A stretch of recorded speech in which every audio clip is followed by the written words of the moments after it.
Welcome back. Glad to have you back. We're talking about bonds and corporate bonds in particular. We've just been through the different terms, and again, I can't emphasize too much the importance of knowing those definitions. You've just got to know them. If not, it's an exercise in futility. So now that we've got the definitions down, though, let's go ahead and look at price quotations on bonds. We've kind of referred to just in a general light, but price quotations. They're quoted as a percentage of their par value, the $1,000 par value. Corporate bonds trade in eighths, so you'll see something like 95 and 3/8. So what's I've got 5/8, I guess, on the outline. So what's 5/8 of a $10 bill? It's $6.25. Okay. So basically, what you do is that the first step, when you price out a bond, if you've got something like, what did I put down here? 93 and 5/8. First thing to do is to ignore the fraction altogether, okay? And just take that whole number and put a 0 behind it. So that's 930, all right? The second thing to do, since it's not a math test, 5/8 is just a smidgen over a half, right? What's half of a $10 bill? $5. $5. There you go. All right. That's So do I so do I have something that's 935 and a little bit, and there's only one thing that's 935 and a little bit? Pick it. Don't stress with the math on this thing. But if I've got two of them that are real close, then what I want to do is to just go ahead and say, okay, well now let's really do it right. 5 divided by 8 is 625. Ignore the decimal. Just take the first number and put it right there, okay, 6, and then dot, because there's a dot right there. In fact, that precisely is what we wrote, okay, and 25, boom, there you go, 106, or 936.25, and that's your price, okay? But again, eyeball it first. It's not a math test. In fact, you probably won't even pick up your calculator. I have had folks who said there's like no math on it at all. Municipal bonds, they also trade in eighths, and the example I have here is 107 3/4. We do exactly the same thing, okay?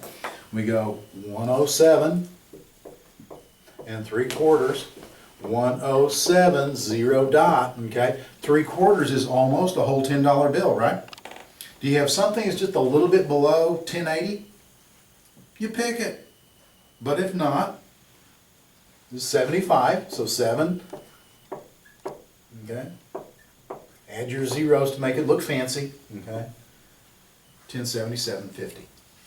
So just like that. But like I say, estimate it first. Always estimate first, because you don't want to have to hassle with that. Now, Treasuries, okay, government and agency bonds, trade in 30 seconds of a point, and it's never reduced, okay? Now, that's the bad news, because you know, if you want to, you can hammer it out like that, okay? But the good news is that you can also estimate on that, because fortunately, 1/32 of the point equals about 32 cents, give or take. It's not going to be exact, but if you multiply, if you've got 24 30-seconds, well, now I happen to know that's 3/4, okay? But if I've got 21 30-seconds, 21, so that's, let's see, 32 and 64, okay, that's going to be about $6.72. Now, it's not going to be exactly right, but hey, I'm going to be within a nickel, maybe 7 cents, something like that. Close enough. Close enough. They're not going to have two answers that are that close, okay? So anyway, you can just kind of estimate it out that way. The rest of it is exactly the same. Whatever your whole number is, 0 dot, and you're in business. So that's how we price bonds. So what gets them there? Well, interest rates, market conditions change. All right, so you've got an inverse relationship of price and interest rate movement. Inverse is upside down. And so when the one moves one way, the other moves the other way. It's just like a little teeter-totter. And in fact, they give you a pencil. I'm a tactile kind of guy, so in the testing center, I like to do this, because I can say, okay, I know that my coupon rate right there in the middle doesn't change. If interest rates on one side and prices on the other, if interest rates go up, guess what happens to prices? If interest rates go down, what happens to prices?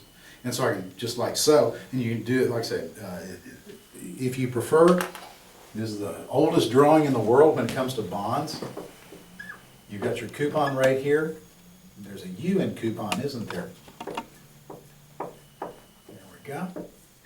And you've got your interest rate on one side, you've got your price on the other. And so when one goes up, the other goes down. All right. The measures of yield that we've got that in the middle there, the coupon, nominal yield or stated yield. We've talked about that already. It's a fixed rate, so we've talked about that already. And the coupon rate times par is going to be your annual interest, okay? So if we have a 6% bond times $1,000, that's, well, let's see now, wait a minute, that's 6 points, right? Yeah, and a point is a $10 bill, right? Yeah, so it's going to pay us $60 per year in interest. Now, that's a very good answer. But just in case you see it, you'll actually see this on the Series 7 sometimes. I doubt that you see it that much on the 6. But a better answer would be $30 every 6 months. Because that's not only how much it pays, but how it pays it. Okay? Now, what happens if interest rates go to 1%? If they fail to pay us this $30 every 6 months, they're in default. What happens if interest rates go to 14%? They're sitting there saying, man, we got cheap financing.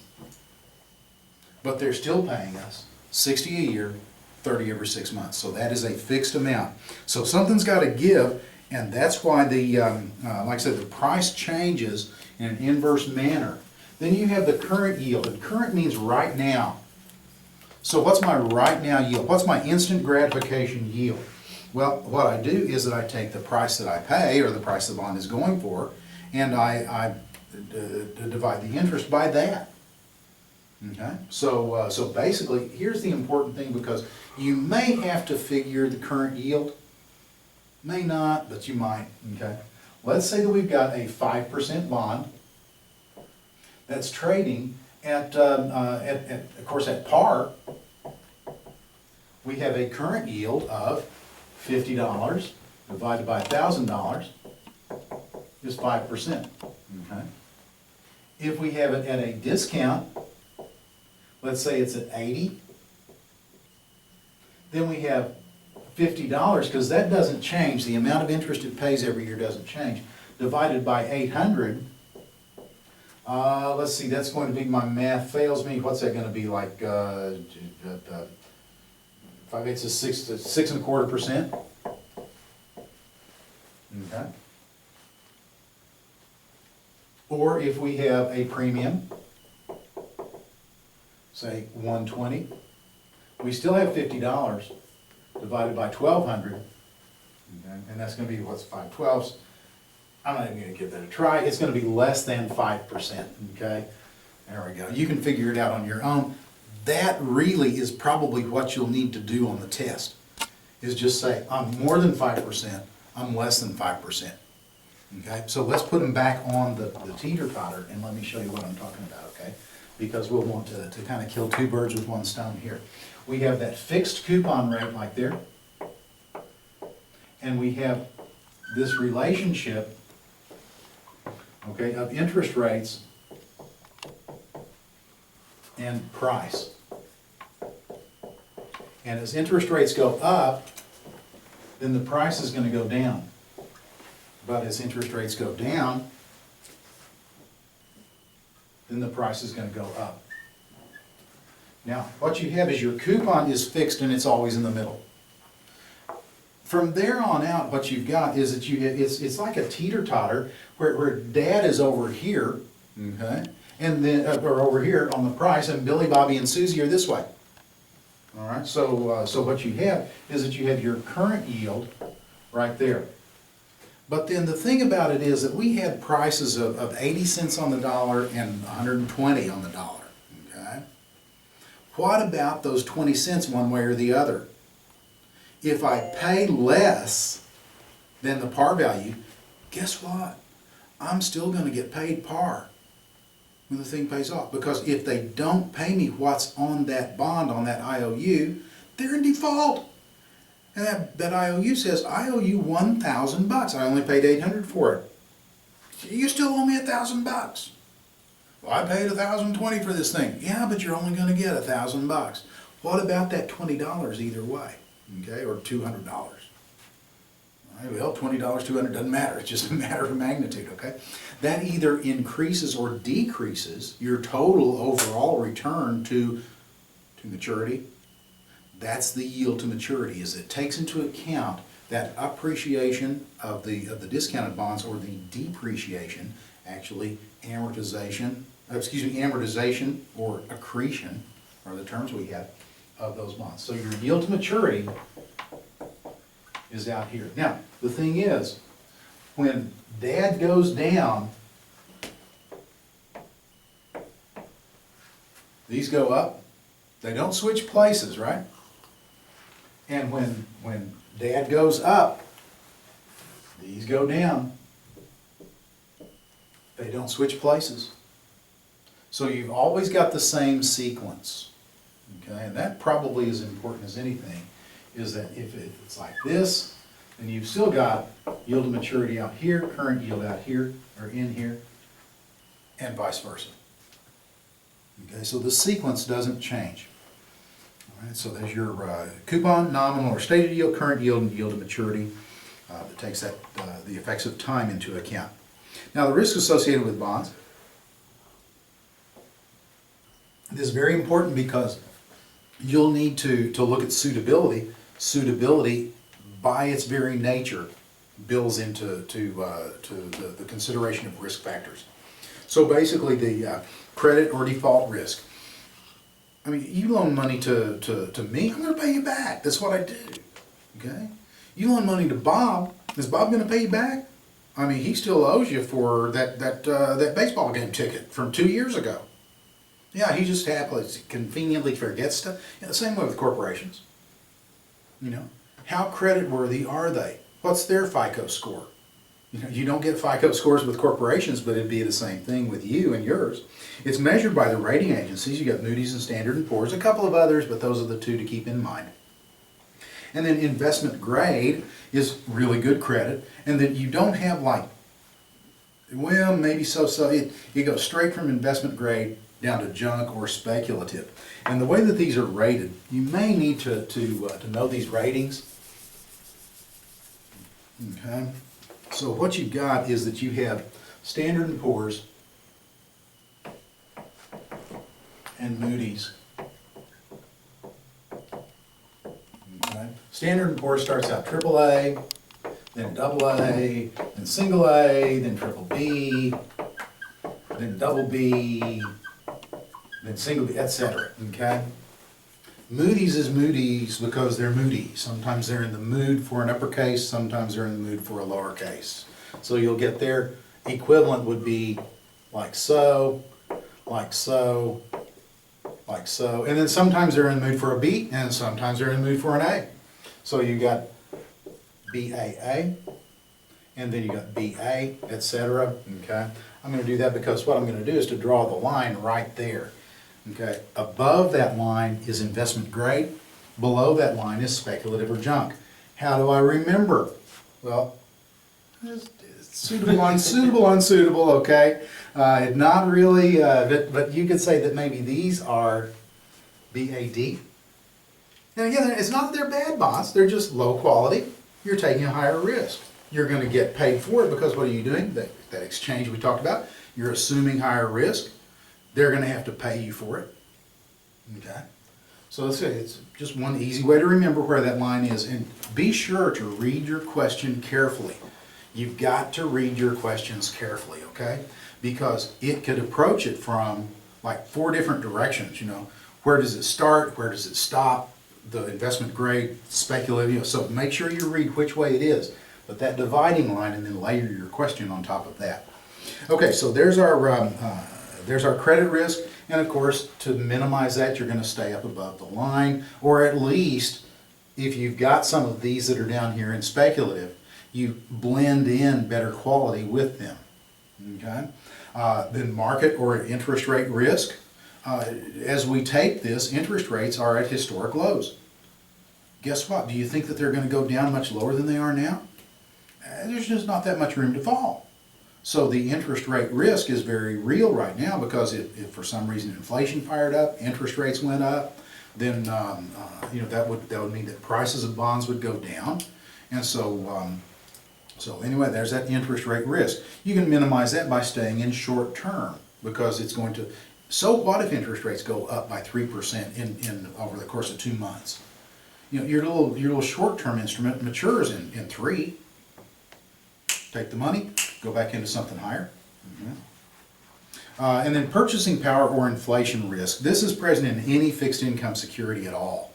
All right. I remember way back when in fact, when I was that age, they actually had high schools. Okay, and I was in high school, and I wanted to impress this gal, and so I took her to a fancy Italian restaurant, and you know what?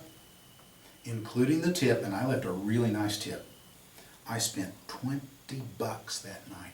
$20. I mean, yeah, wow.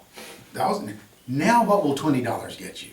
I mean, maybe CC's Pizza for 2, Oof. something like that. So yeah, that's inflation.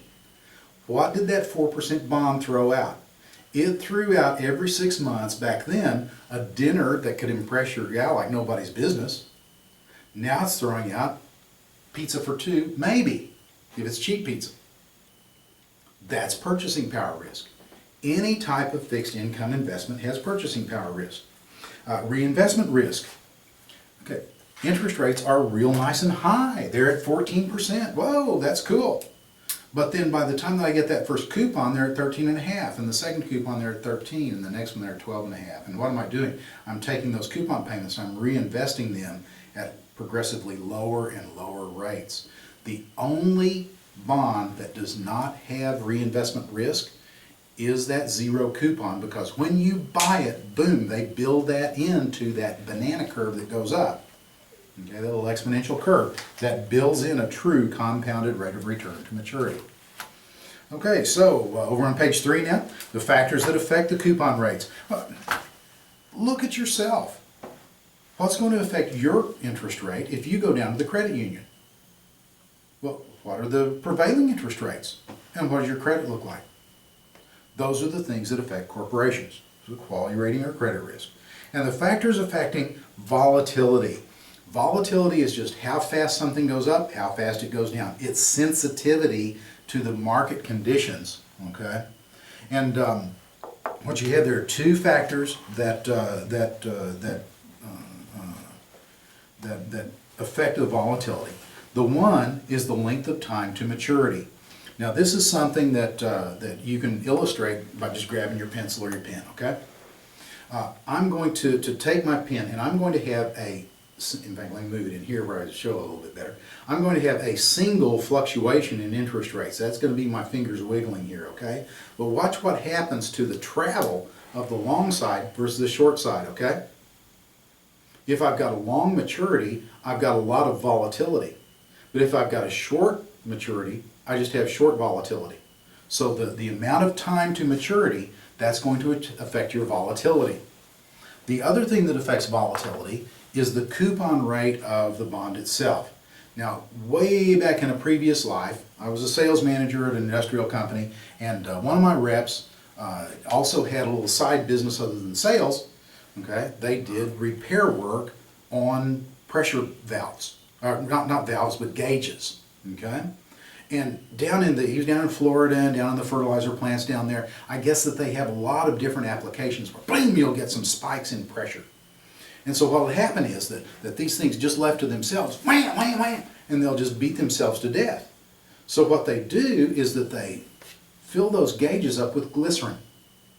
You know, glycerin's all thick and gooey, so they get a pressure spike, and if that thing's full, then what does it do? It gives you this, but it doesn't. Well, every now and then they get a leak. So what happens? Glycerin starts to go down. It has less and less resistance as that goes down, and finally, boom, boom, boom, the things just hammer themselves to death once you have nothing in there. The amount of money that the bond is going to throw off, that's going to be the glycerin in the gauge. If it's got a nice high coupon rate, then that coupon, the cash you get every 6 months, that's going to dampen those price movements to a certain degree. If you have a lower interest rate, less cash, less dampening. Even lower and zero, the thing just flails itself to death. So your highest volatility of any bond is going to be the zero coupon that is the long term, because you're combining both of those factors. Okay? All right, so any questions real quick? That brings us to the end then of corporate bonds. So we'll then come back and start looking at equity securities on the next module.